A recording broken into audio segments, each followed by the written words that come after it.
Hello everyone, how's it going? Welcome back to another weekly poker showdown brought to you by Party Poker. I'm your host, Jamie Staples. This week on the show, we have a 15-year-long poker player and a poker pro for most of that time.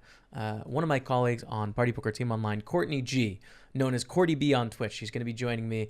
I think such a great person, such a great streamer on Twitch, and a longtime poker player, so really interesting to have a conversation with her, and I'm excited for some of you that may not have heard of her or her poker story to check it out in today's interview. So really excited to do that, but before we get into that conversation, let's start off with some of the online poker news from this past week.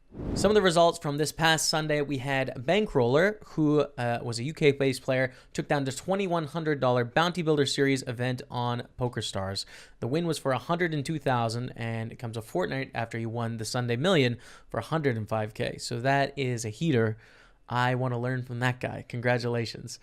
Finishing in 6th place in the same event was Fedor Holtz, known as Crown Up Guy. I saw him actually streaming on Twitch. It was really cool to see him out there and creating some content. It was an amazing Sunday on Twitch with so many great creators. So great to see him streaming a little bit of the game. He got a $15,000 prize for the 6th place finish in that one.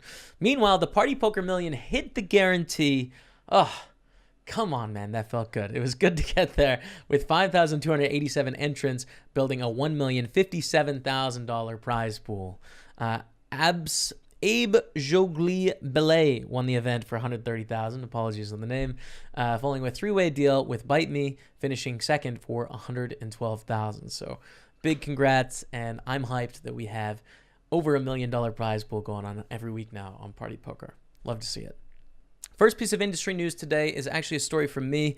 We have a big problem going on Poker YouTube. Long story short, videos are being removed from the website, channels are being striked down and also being removed. And this is under a few rules that YouTube has, that it is being designated as dangerous content or sale of regulated goods. The long story short, you may think, oh, okay, these YouTubers are breaking the rules. We're actually not breaking the rules. I had a vlog channel taken down. I haven't created any content for 8 months, and I never showed online poker on that channel. Most of my vlogs contain no poker at all. It was just about me as a person. So clearly there's something broken with the language in the description or some buzzwords in the audio. The machine is busted. That as it may, the busted machine has to get fixed, right? That's on YouTube, and we can do our best as a community to lobby for that. And I know there's people within YouTube that really care about that because they believe poker is a game that belongs on YouTube and is a game that belongs in the gaming sphere and to be seen.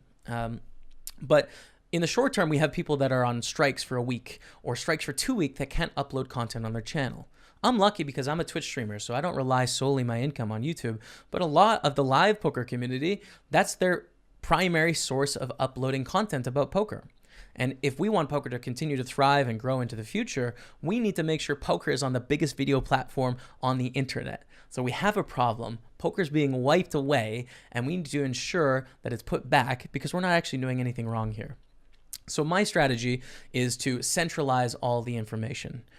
We have a few guys in YouTube that are helping us, but since their name has gotten out there, people have just been tagging them with like, here's the problem, here's the problem, here's the problem. They're getting blown up every day with like these issues. And my thinking is that it's got to be really difficult for them to deal with all of this stuff. They're not customer support people. They're just people that are interested in helping us. And it's going to be hard for them to do their job and to sort of actually help poker if they just have all these information sources coming from all over the place. So what I want to do is help by taking the information down from everyone that's having an issue, organizing that in a spreadsheet, and then sort of emailing that to them every 2 days or every 3 days, updating them on here's all the new problems in poker. So that's just my attempt to make it a little bit easier for them to actually affect change, and hopefully for our channels to be reinstated sooner, our videos that were mistakenly taken down to be put back sooner, the bans to be taken down quicker, and then we can continue to make content on poker on YouTube. So that's my approach. If you're an affected channel, please email yt@pokerstaples.com. yt@pokerstaples.com. If you have a channel that is having videos taken down unfairly, or strikes on your channel, just email me with the information about that. I'll send you an email back what I need, and then I'll send that along. A quick note, please continue to go through the normal channels of appealing your strikes through the customer support. This is just an additional effort to sort of show YouTube, here's all the poker problems in the industry. So I hope this helps. YouTube still has to fix the problem of the algorithm. This isn't going to help that, but hopefully it'll help our problems our problems disappear faster. And we can show YouTube that we're a community that's worth fighting for and is interested in making content on their platform. Following that, we have a little bit of Phil Galfond news and actually some Luke Schwartz banter to go along with it. So Luke Schwartz took to Twitter with a lengthy rant on Galfond. He labeled Galfond a washed-up nice guy who can't beat the top guys in PLO anymore. He also added he's either got too much ego or too stupid to quit. Galfond hit back, hinting at a possibility of a match with Schwartz soon after, saying, "Come on, Luke, call me delusional, outmatched, washed up, nice, nerd all you want, but don't act like I'm dodging our challenge. We'll play when I'm done with a few of these, probably after WSOP, as we've discussed and planned. Do I have to post our texts?" Of course, Phil Galfond and Luke Schwartz have accepted a challenge to play a heads-up match at some point following the Veni Vidi match that is taking place right now. Galfond has currently chosen to suspend his first match of the series. He trails Vini Vidi by over 900,000 euros in this heads-up match after 9,927 hands of the 25,000 hands in the challenge. Other opponents waiting in the wings are Chance Corneth, Bill Perkins, and Dan Jungleman Cates. So what do I think about this? First of all, I'm just scared of Luke Schwartz because I feel like if I had a Twitter tirade coming out at me from Luke Schwartz, I would just be, I'm afraid. There's too many things to poke fun at. Luke, please, mercy. I can't. There's too much stress right now, man. Please, I can't take this. In all seriousness, though, I am a big Phil Galfond fan. It's not that I'm not a Luke Schwartz fan, but I like to root on the nice guys. I want to root for the success of Phil Galfond, and I also don't think he's an idiot for doing what he's doing. I imagine he is running bad, and he may be behind, but he probably has an idea of what he's doing. And I also think he's a stand-up character and a model citizen for our game. So, listen, banter is banter. That's fine. I think you got to keep a line in the sand of where you start to accost someone's character, which I think is close to here. But at the end of the day, I think Phil Galfond's a legend. I think what he's doing is great. I wish him nothing but success. And I am scared of Luke Schwartz, but I also find him very entertaining. Let's get into some of the live poker results from this past week. Farid Jatin wins Million South America High Roller for $200,000. The Colombian beat Brazil's Rodrigo Sergi heads up in Uruguay. He is fresh off the back of 2 six-figure scores in Australia, which included a chopped finish in the Aussie Millions 25K challenge for $680,000. Pablo Silva of Brazil is the Million South America main event champion. He banked a cool $1 million for the victory. Silva beat fellow countryman Fabio Colonese heads up to take the title and at Enjoy Casino in Punta del Este. The festival, which wrapped up this past Sunday, was the closing leg of the previous Million season Party Poker Live's flagship tour. The tour heads to Sochi next month for the Super High Roller Series. And lastly, before we jump into the interview here, let's talk about some of the news coming out of Party Poker this week. So we've made improvements to the cash game leaderboards. First of all, prize money is boosted to $150,000 every week. Top prize on the leaderboard has doubled to $5,000. Promotions also now paying up to $30,000 in cash prizes for leaderboards each week. Diamond Club players also get to compete for their share of the overall $150,000 prize pool and no longer have their own separate promotion. So those are together once and again. That's the details on cash game leaderboards. WPT has added passports for selected events. So the scheme launched following a similar rollout from Party Poker Live Millions events. The flexible satellite package can be won online at Party Poker and allows the holder to enter WPT main events listed on Party Poker Live website. The holders receive $5,000 worth of value for buy-in and expenses. Players using their passport in the debut event at WPT Barcelona can receive a bonus $1,000 in value. I love the passport idea. I think it's great. So really happy to see WPT jump on there and add that in the satellites. The KO series has wrapped up on Party Poker. I had a bad Sunday, man. I lost about 6,000 on Sunday. That's my worst online Sunday, I think, ever. But I had a ton of fun. I had some big chances. I just love KO series. It's fun. I can't wait for the next one. Player Ferron was one of the series' biggest winners, collecting over 110,000 in prize money. So congrats to Ferron. The player capped his series with a win on the final day in the 500K guaranteed super high roller for over $50,000. The festival is Party Poker's first major series of the year, guaranteeing over 10 million.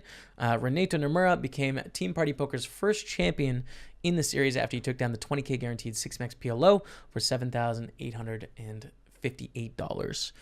I think I got a third and a fourth or something like that. I was close, man. I was really close, but didn't quite make it. That's going to be it for the news before the interview, so we can jump right into it now. Courtney G, one of my colleagues, Party Poker Team Online. She's just a fantastic ambassador for the game of poker. She's got such a great community, and it's really a joy to watch her stream and watch her sort of explain poker to the people that follow her channel. So really excited to speak with her and have a great conversation. Without further ado, Courtney G. Joining me on the podcast today, I have fellow Team Online member at Party Poker, Courtney G. Courtney, thanks for coming on the podcast. Hey, Jamie. Thanks for having me. Really looking forward to talking. So a lot of things I want to bring up today. Obviously, we both stream on Twitch. We've been in the Twitch space for a long time. We're both sponsored by Party Poker, and we've been poker players for a long time. But let's go to the poker origin stories. So I want to hear, how did you find poker and get into the game originally? I feel like I've been playing poker forever. Actually, because I look younger than I actually am, people will come into the stream. They'll say, "Oh yeah, how long have you played poker for?" And I'll tell them that I played poker for 15 years. And they'll say, "So you've been playing since you were 10 years old?" like people get super confused about that. But yeah, unfortunately, I'm a little bit older than I would like to be. I learned how to play poker when I was going to school. I did a university degree at the University of British Columbia. I did a science degree.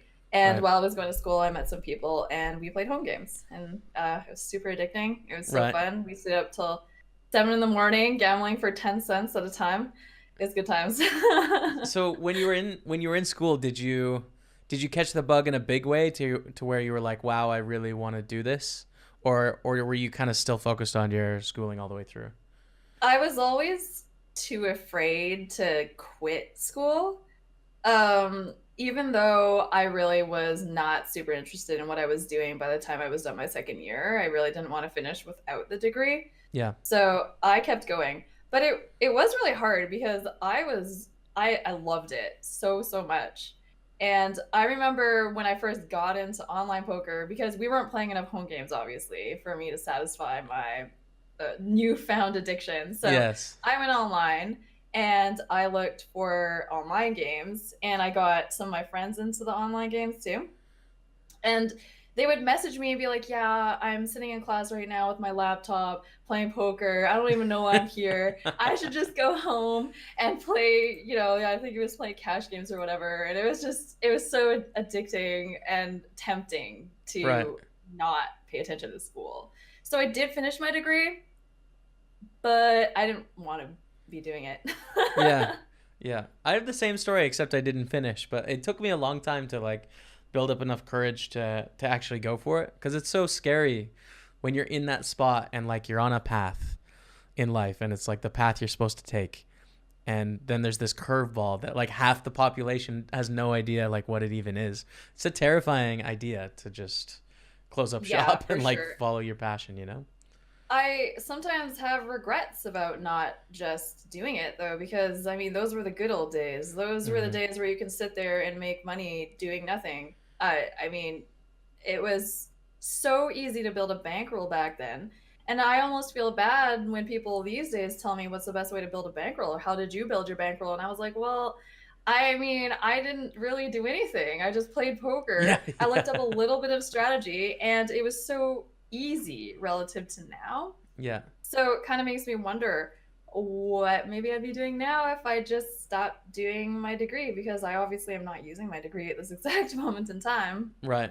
Yeah. Well, I think honestly I have a spin on it where I think it's good the way that we've gotten to, because back then I had a similar story. You kind of just show up and play as many tables as you could manage, and you just ended up with more money at the end of the day. You didn't really need to know what you were doing. And it was just like, it was like, all right, this, I mean, I Yeah, guess it this was is a like thing. everyone was horrible. It's just how horrible were you, and were you less horrible than the horrible? You know, it's Yeah. just And you could just put I in time to get better. That's all you needed to do to like compete, yeah was just like grind a little bit. And it's like, oh, okay, I've kind of figured some of this out. Like, good. yeah I know what a for sure. Podot is, Yeah. the real For of four sure, and for two. sure. Like, yeah, I got Those it. were the good old days. So, damn, I But shouldn't. School's bad.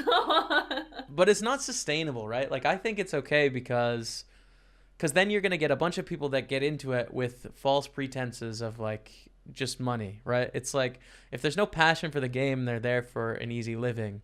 It creates a bit of a shell of a culture, I think, of people that are just opportunists. So I think I'm trying to find a positive spin on the way that poker's gotten harder, and that's how I've settled on it, Courtney. That we have real poker purists that are going to survive in today's day and age. Well, I do agree with you because I get that question a lot in my stream. It's what's the best way to make money? Or how can I go semi pro? Or how can I Mm. go pro? Those are the questions. And I think those are just the wrong questions. People ask, what is the best game for me to make the most money? And Yes. that's not the question. The question is, do you like poker? Do you love the game? Are you happy sitting there and playing games day after day after day? It's you have to love it to play it, and you have to love it to make money eventually. But you're not going to get online and just all of a sudden, you know, become the next Tonka or Pav. You're going to have to work at it, and the only way you'll work at it is if you love playing. Yeah. So I always just say play what you enjoy. You're not going to build a bankroll if you don't want to play poker. Yeah. I think that's great advice. I 100% agree with you. It's a little bit frustrating too, I find, because we still market poker in a way sometimes around that dream of like the quick hit of money, and I know it's effective, and that's like I can't really blame any site for promoting their guarantees. Like it works, people want it, but it's also not exactly showcasing the reality of like, hey, poker's actually fun to just play as a game. You don't have to even get rich to just enjoy this. Like it's good. Yeah, Yeah. Yeah. yeah, for sure. But like you said, I also understand that people, their dream is to make that huge first place prize, and that Mm. is part of what makes it fun. So I do think that we still need to have big first place prizes, and prestige for some people is what motivates them. And I think it's totally cool to play poker with that dream in mind. But to play games that you just don't like at all for the purpose of making money, and you're sitting there not enjoying your journey as a poker player, i Yeah. i just don't know why you'd want to do that. There's a lot of ways to make money in this world. Go do one of those other things instead Yeah. of 1 cent, 2 cent, or like your $1 sit and goes. Absolutely. And easier ways, by the way, too. A lot easier Yes, ways. Just like go figure for out how sure. to get skins on CS:GO or something, and like there's a whole game out there. I'm sure you can figure it out. I don't know anything about that game. I'll take your word for it that Yeah. it's easier. So, what was your driving motivation when you first found it? Was it like the financial success, or what was the dream for you in poker when you first started? Um, I just really like games. I've always loved games. So I think I was just really enamored with the strategy and the competitiveness. And yeah, money was really cool.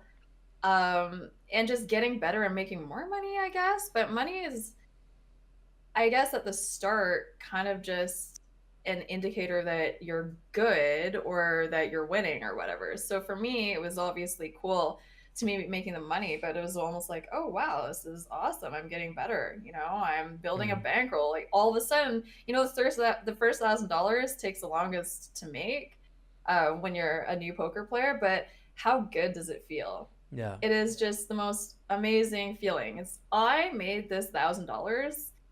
I didn't deposit very much, and I made all this. Say it was a $900 profit. I made this $900 playing a game.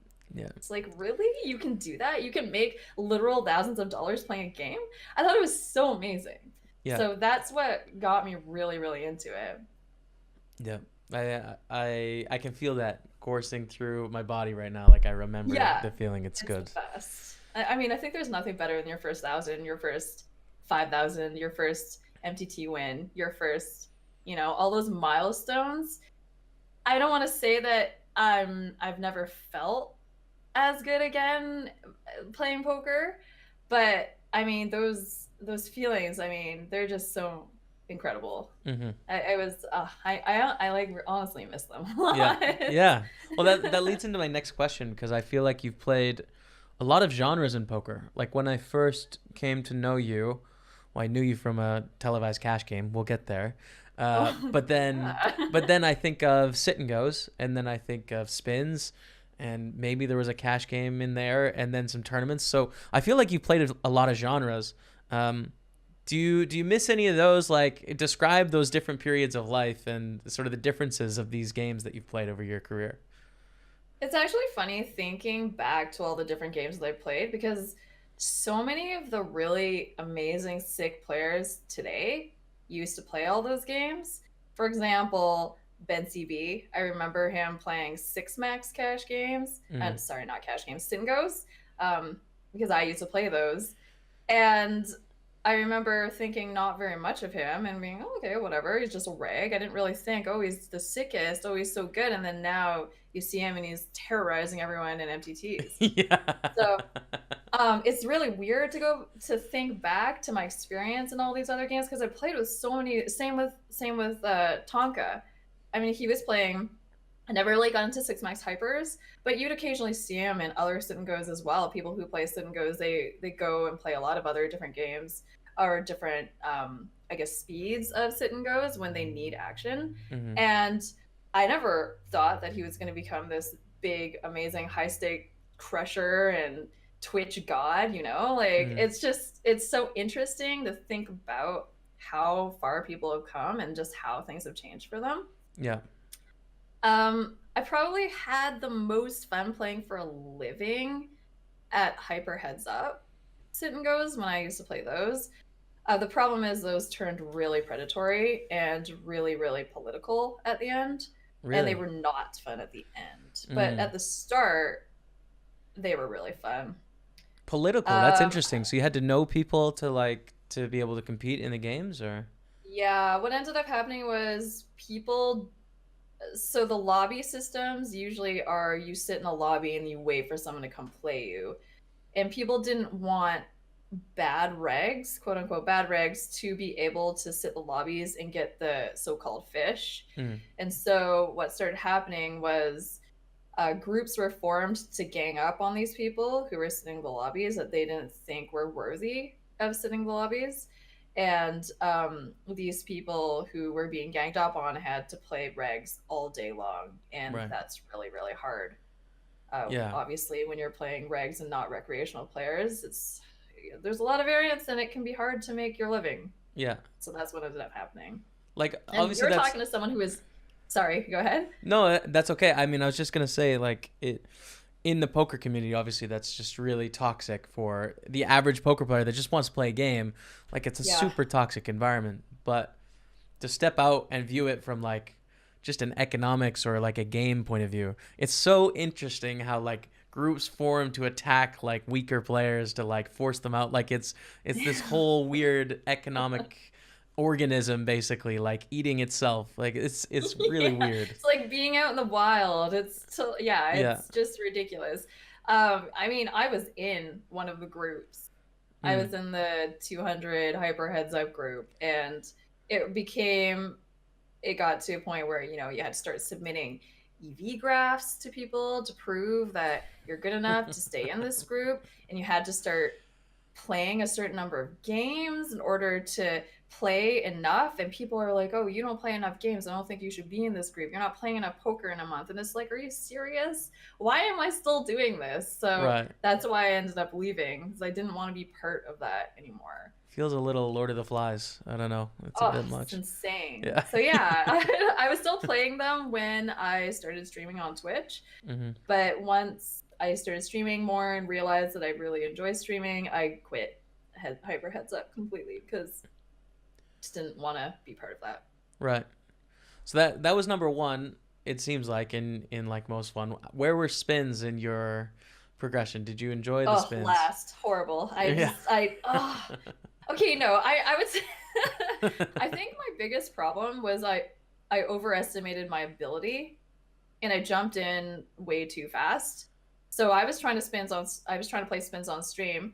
The reason why I started with spins is because I was originally trying to play hypers, heads ups, but it was just too much downtime waiting for games because you have to sit in lobbies and wait for people to play you. Mm, So I started playing spins on the side so that there was something to stream and not just sit there not playing poker. And I really overestimated my ability to know what to do in situations three-handed. mm, I didn't realize how much of a difference there is three-handed compared to heads up.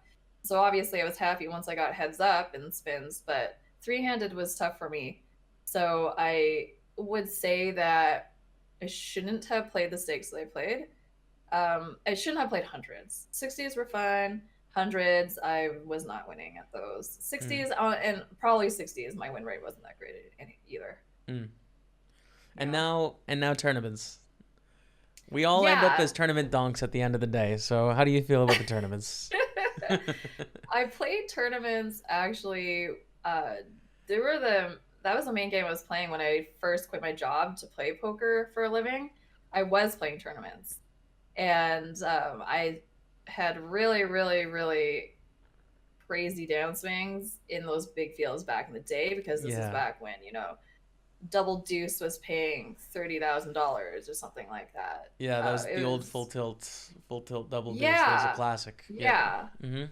So fields were huge, and the variance was just crazy. So then a friend said, "Oh, you should play Sit and Goes," and that's why I changed to Sit and Goes in the first place. Mm. So I kind of feel like it's come full circle. This is where it all began, and now I'm back at MTTs, and it's so weird that I'm playing MTTs again. But it's fun. I enjoy it. I would say that if I were to do it over again, though, I would not try to learn MTTs on stream Mm. because that is actually what I ended up doing. So I went from hyper heads up to spins to just full out MTTs. There's quite a big difference between hyper heads up and MTT ranges.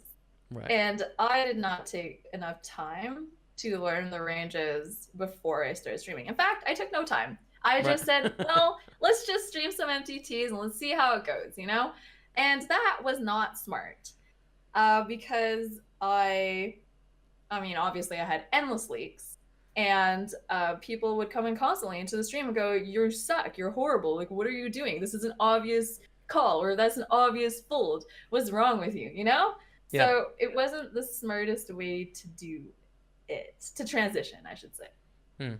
Right. This That was makes back sense. then when there wasn't any masterclasses though. Mm. So all of the masterclasses and I guess coaching packages that you can buy Yeah. today for MTTs did not exist. Yeah. Well, I remember back in the day, it was Deuces Cracked, Card Runners, and I mean, it was consistent content, and maybe one MTT video a week would come out on those sites. Yeah. And they would Yeah. look at a specific spot. But like today, the boom of like big poker courses, like poker is the perfect industry for a course. It's a lot of money involved. Like a small change means a big profit, and the whole player pool is used to dealing with money every day. It's like perfect. But it's pretty Right. crazy how the industry has blossomed. All the options Yeah, we I have. do. I don't know if I went looking for, courses on MTTs. Just to my knowledge, the little limited research that I did, there wasn't anything. Mm. So I did talk to a coach and try to get some preliminary coaching before I played MTTs, and it just was not nearly. It didn't help me as much as I thought it would, and it wasn't. The value is horrible when you compare it to the MTT courses there are today. Mm. The MTT courses today are insane. Yeah, because They're they're holistic. exactly what I needed. Yeah. So They're everything. They're pre-flop. They're flop, turn, river. Ranges, ICM, yeah, satellite. Like they're just everything. They're the whole game. Yeah. And then it's just on you to like remember it all, isn't it? It's really Yeah. it's pretty good stuff. Yeah. So I want to For switch sure. gears here because I remember watching you on TV in my living room, and I didn't know you were Courtney, like Courty B on Twitch at the time. I just knew you were on Okay. this game. I'm talking about your appearance on the big game, which was a big cash game in Canada, and I think it aired in most spots in the world. So just to summarize this game, you got $100,000 as an amateur at the time you came in the show. Any money over the 100,000, you got to keep your profit, and anything under, you went home with zero. Was the premise, right? Six max cash game, and you had Daniel Negreanu, Bryn Kenny, Nanonoko, Phil Locke, and Rick Solomon as your lineup. That is a legendary lineup. Incredible. Like what a sick six that is. So please tell me, what was your experience like playing the big game? Well, first of all, can we just say that's the most rigged lineup ever? I mean, look at the people on this table. You've got the guys who I think Bryn Kenny has won the most money, period, playing tournament poker. Yeah, Tuesday. Daniel Is Negreanu third, I Daniel think. Negreanu second? He's second, third, fourth. I don't know. It's Fedor, Bonomo, Okay, Kenny, and well, him. yeah, and then Yeah. the so-called not pro, who is Rick Solomon. He's I think top 100, and He's probably won the in most in the world, but it's just not publicized. it's just it's Yeah. what how did I draw that table? I don't know. I it was a lot of fun. It was super intimidating. I was insanely nervous. I was a tournament poker player. I Mm. sat there and knitted it up. You know, everyone calls me Knitby. You should have seen me back then. Oh, wait, you did see me on the big game. Right. Yeah. I didn't know how to play cash games. Right. This is a deep stack cash game. And I'm a tournament poker player who was like just happy to jam it in for like 20 big blinds pre-flop. Yeah.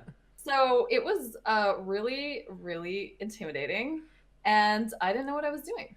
Yeah. I, Okay. I did I try mean, to get some help before the game, and people did try to help me, cash game players that I knew. But I only had about a month's notice between when I found out I was going to be on the game and when I actually had to fly to Vegas. right. So there's only so much you can do in a month.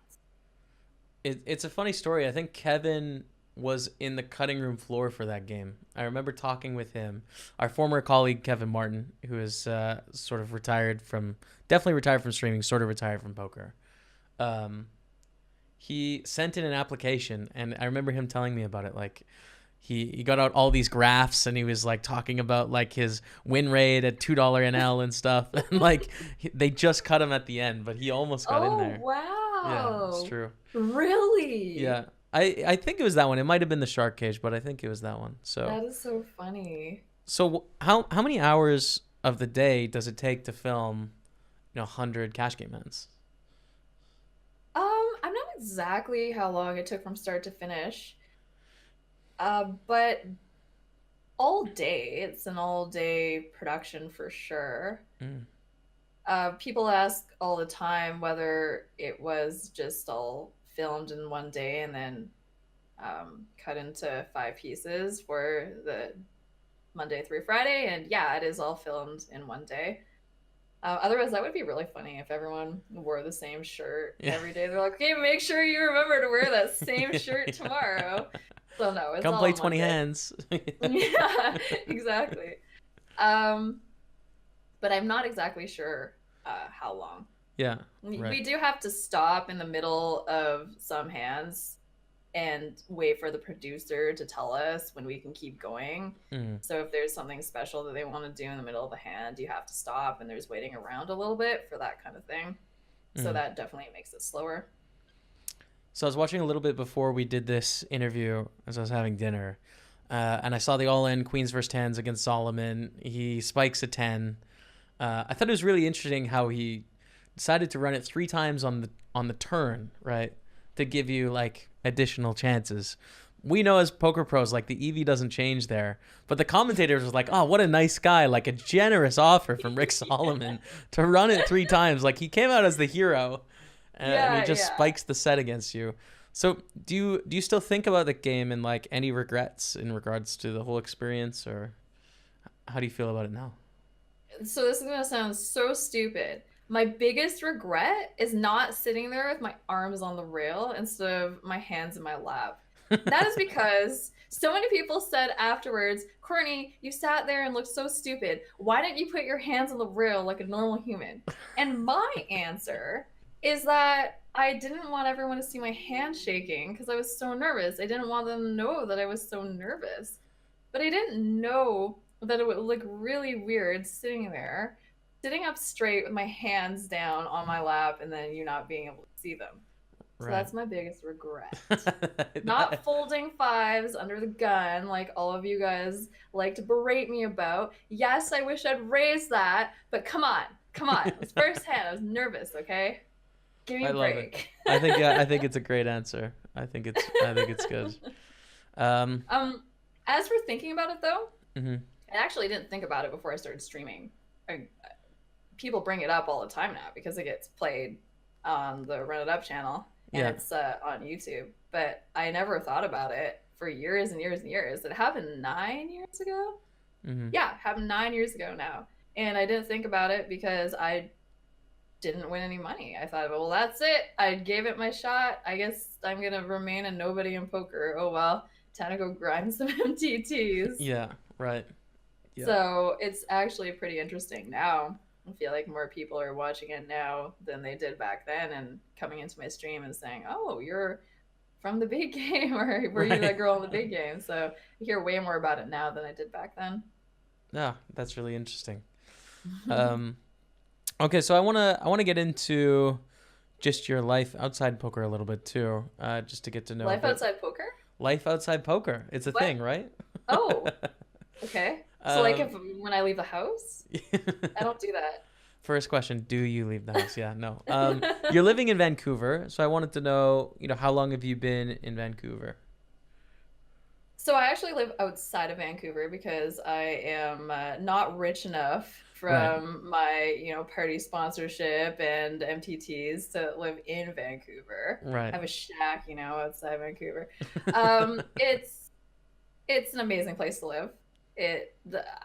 I mean, I've been living here my entire life. I was born here, so Mm. I don't actually have experience living anywhere else. But I would say that it is an amazing place if you don't mind rain, but you're looking for a place that doesn't have very much snow. It's the Right. best. Mm. I Right. feel like that's so cliche though, talking about the weather. I can't help it. It's just the best part about Vancouver is the weather and how clean it is here. That's a really big deal in Canada. The weather, like, I think about it Yeah, I back know. home. 5 months of snow in most of the country. Ugh, It's just terrible. Oh, wait, painful. you come from close to Calgary? Yeah, yeah, south of Calgary. So Don't you guys get snow in like October?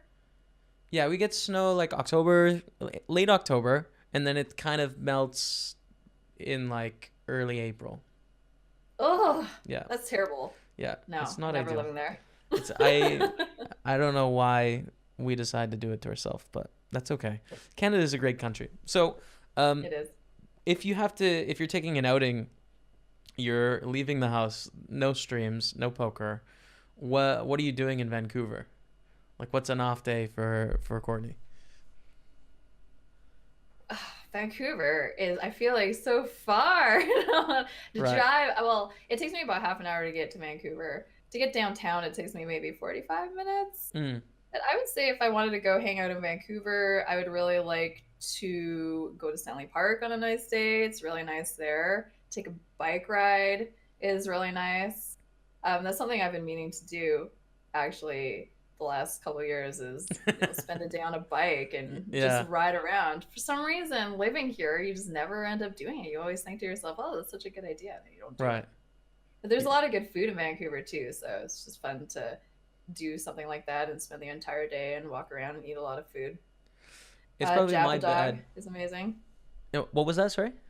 Oh, I said Japa Dog is amazing. Japa Dog. Anytime someone says they're coming to Vancouver, I make them promise me they're gonna get a Japa Dog. Okay. And what's Those are the the premise best. of the restaurant? It started out as a food truck, I think, just a Mhm. little cart, and it's hot dogs that have a Japanese theme. It's perfect. How could it go wrong? No, I know, amazing. So make sure you get one, Jamie, when you come Okay. here. Japa Dog when I'm in Vancouver area.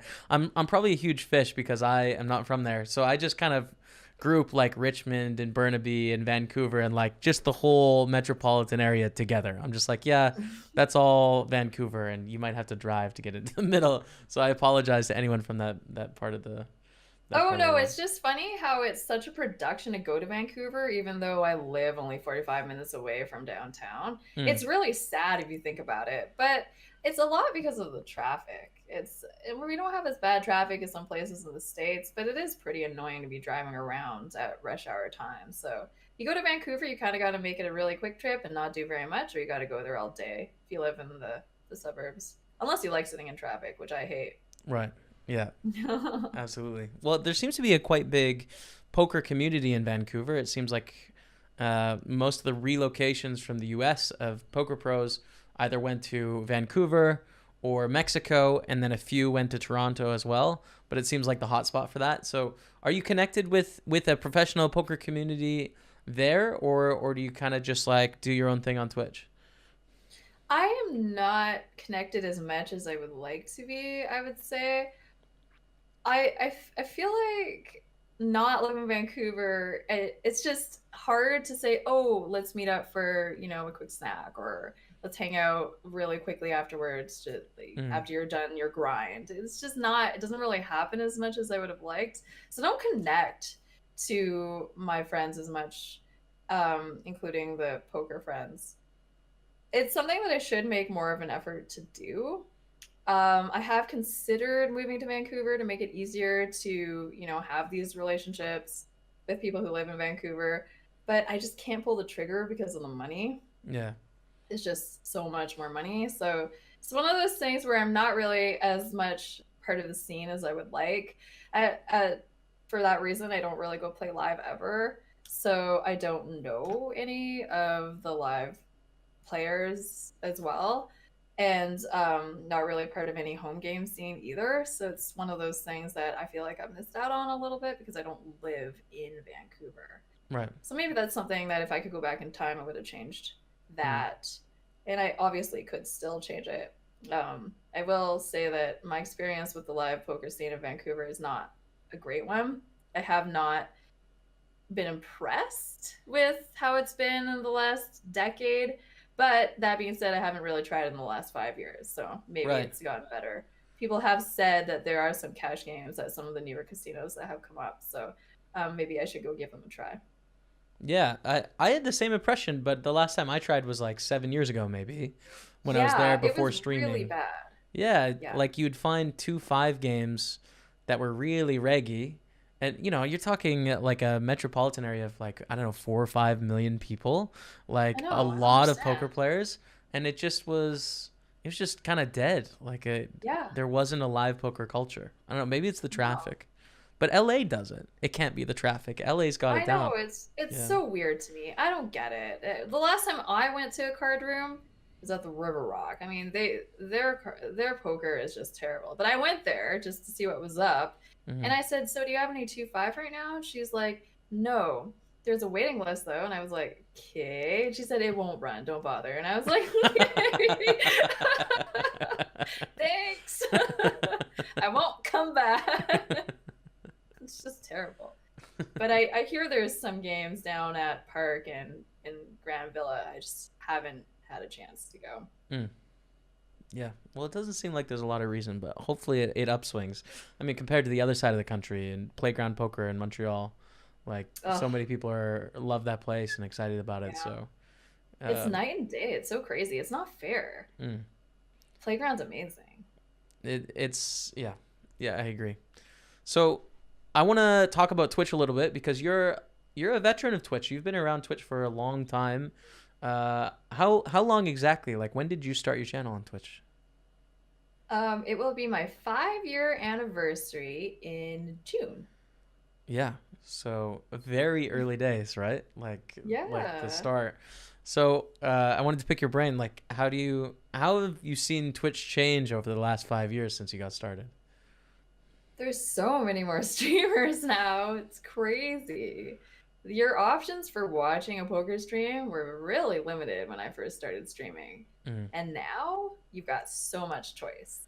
you can have any kind of community you want, which I think is super, super cool. You don't have to watch just the biggest stream. You don't have to watch a stream that's completely dead. You can find stuff in the middle. You can find streams for any of the sites that you're playing and build, like, make friends in a community of people who play that site. I just think it's really, it's fun to see how big it's grown and how many different people stream. Yeah, I agree with that change. I mean, do you remember any of the names when we were streaming back then? Like, because the names come and go, and it sort of changes. And both me and you have like been through it. Um, who were the big people back then? Obviously, Jason Somerville was Yeah, up yeah. there. I remember when I first started streaming, I was streaming in the late afternoon where I live, and I would always be really sad when Adrian Phoenix came online. Do you remember Yes, Cash Game Island? that's a classic. Yeah. Oh man, that guy has such good hair. Mm. I don't know if you remember. He had the most amazing hair. It's apparently the only thing I remember about his stream. But he was always really good energy and a really good streamer and got a lot of viewers. So my viewership always dropped when he came online. Yeah, I remember the Cash Game Island. Joey Yeah, Ingram was on there a little bit. I remember. Do you remember like Air Draken? He was on there early days. Man, there's a lot. There's a lot of people back then. It's crazy how far it's come. Um, so you're sitting in front of the swarm, which I can see in the background, which is like what you call your subscribers, right? If they subscribe to the channel. yes, I'm on there as well. I'm part of the swarm.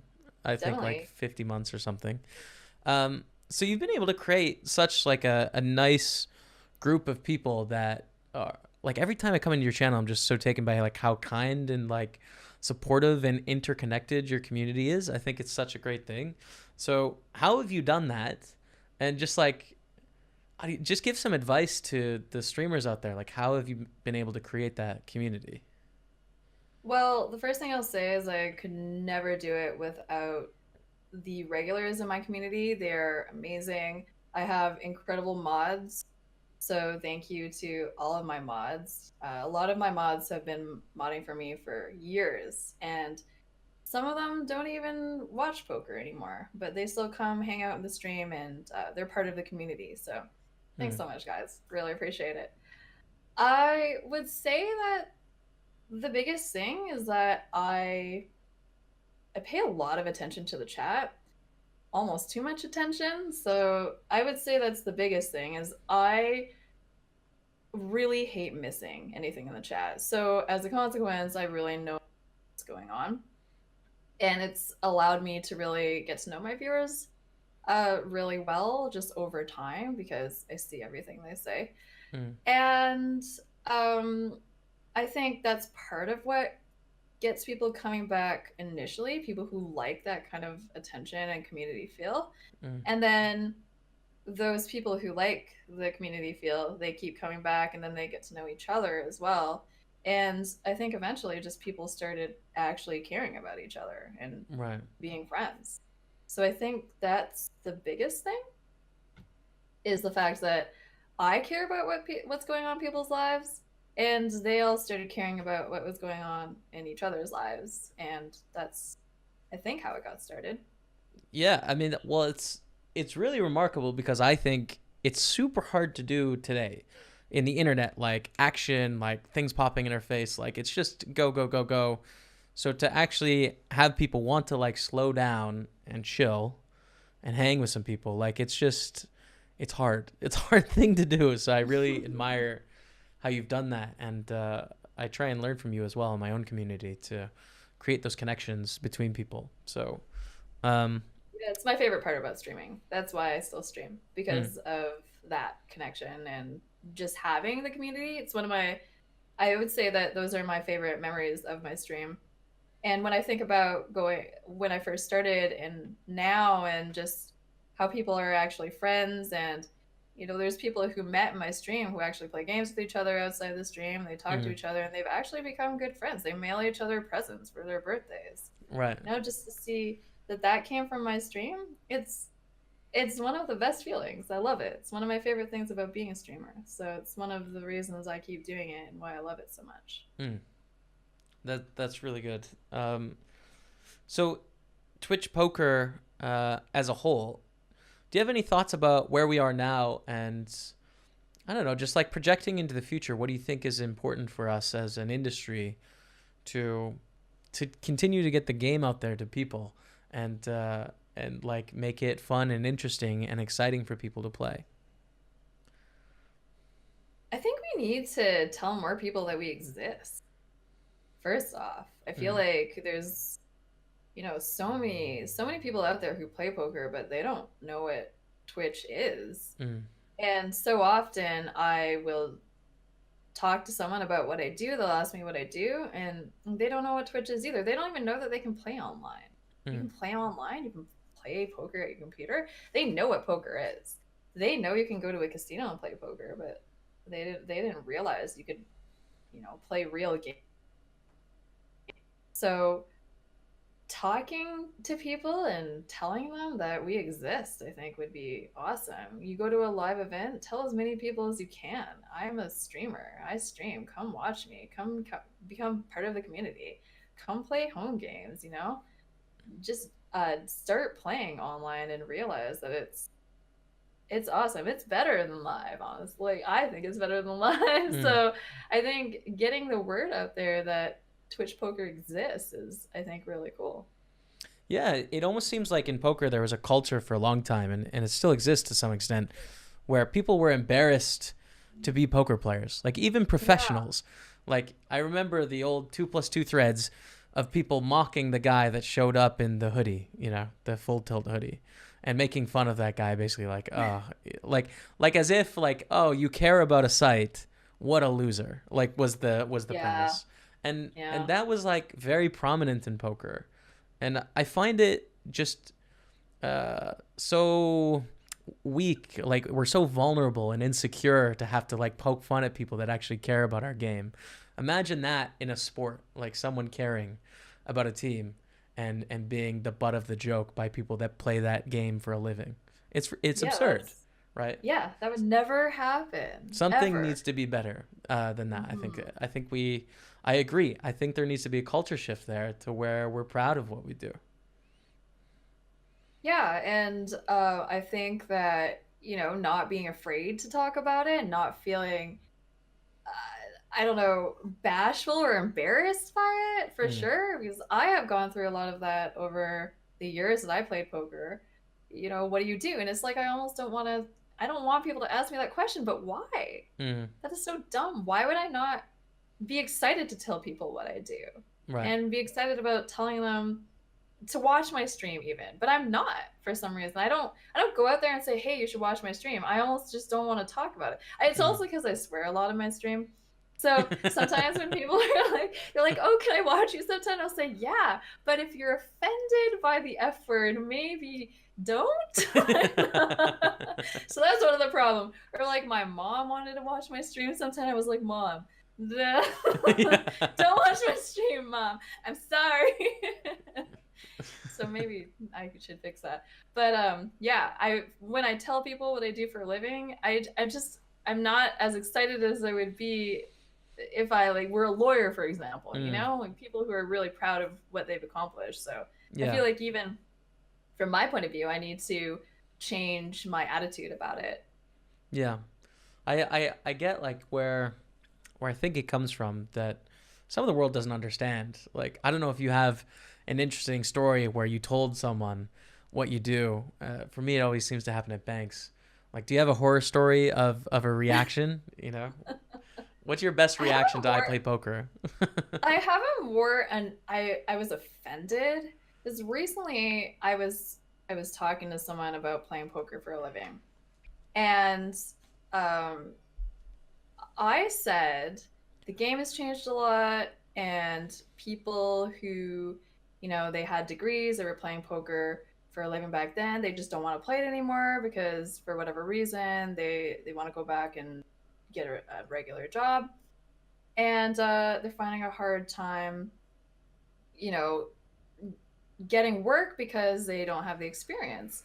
And the guy said to me, um, well, I said they're trying to get a job using their degree that they have. Right. And this guy said to me, he's like, "Yeah, well, they're obviously not doing it because if they'd been able to do it back then, like they would have, right? So that's why they Right. played poker. And I was like, no, they're not playing poker because they couldn't get a job before. They're playing poker because they wanted to. And now they're trying to get a job. Like, what are you saying? Like, he was just like, yeah, you're the school cast off. You couldn't get a job, so you just played some gambling game and got lucky and That's the made worst money plan that ever if you way. can't get a job.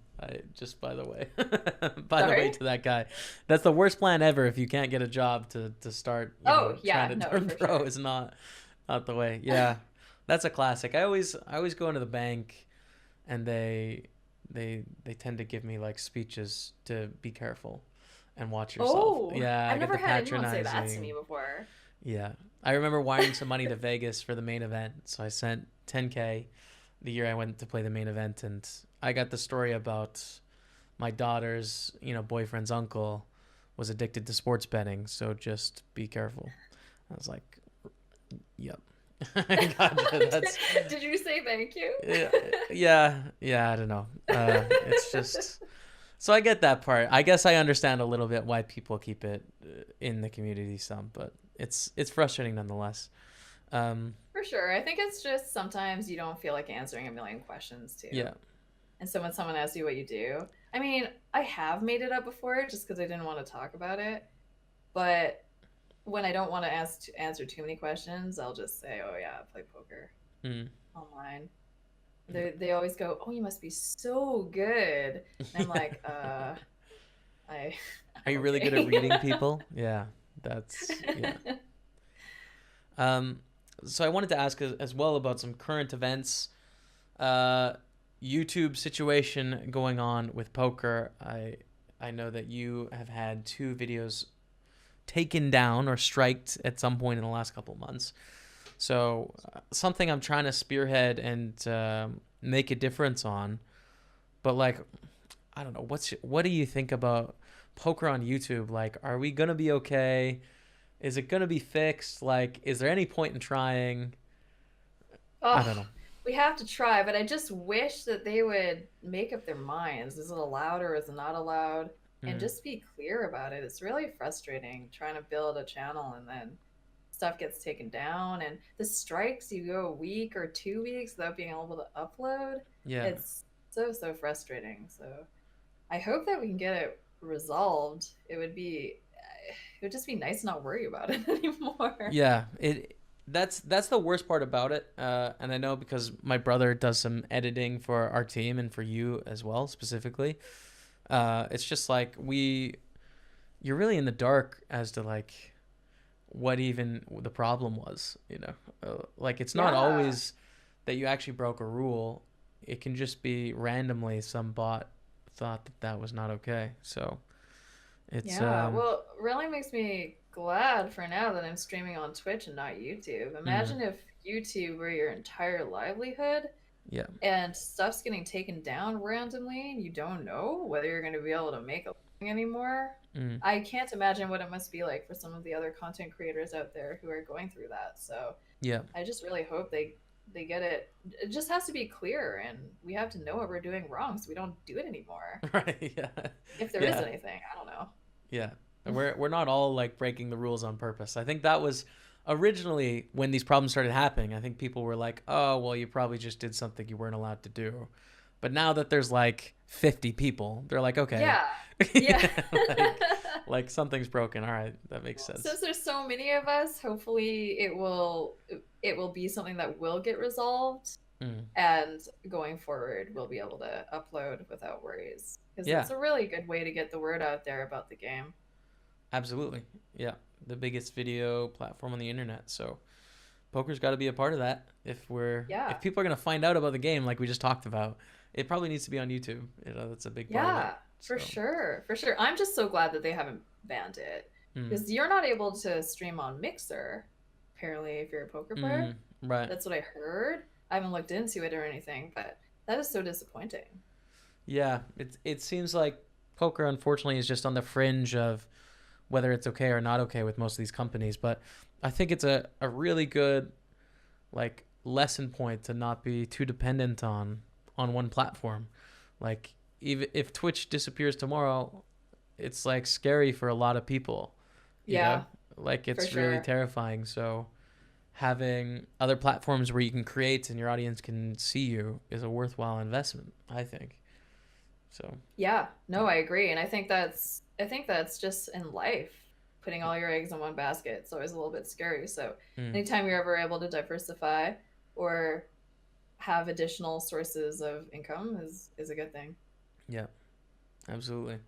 So I'm gonna end on sort of like just a broad question in regards to your poker career and your streaming and stuff, just so people can get a sense if they decide to come check out your stream and tune in. What things are you working towards in terms of poker or your stream? Like, what is the Courtney G projection or story going forward? Well, last year was a really big year in terms of getting better at poker. I really made a decision to spend more time studying. I would say that the first 3 years that I played poker on Twitch, my focus was on my stream, and I didn't really care as much as I should have about the poker. But it's also I was running a lot better back then, and winning anyway. So who cares? Why do I need to study if I'm not winning, right? Or if I am winning, right? Yeah. But last year I improved my game a lot, which is really exciting, and I think that this year I will do more of the same. So I'm really looking forward to getting my ROI up a lot, and just more deep runs and more final tables and stuff like that. So I'll probably be staying at about the same stakes that I'm at now, maybe adding a few more, shots here and there. But my main goal is to increase the ROI. Great. That's awesome. Yeah.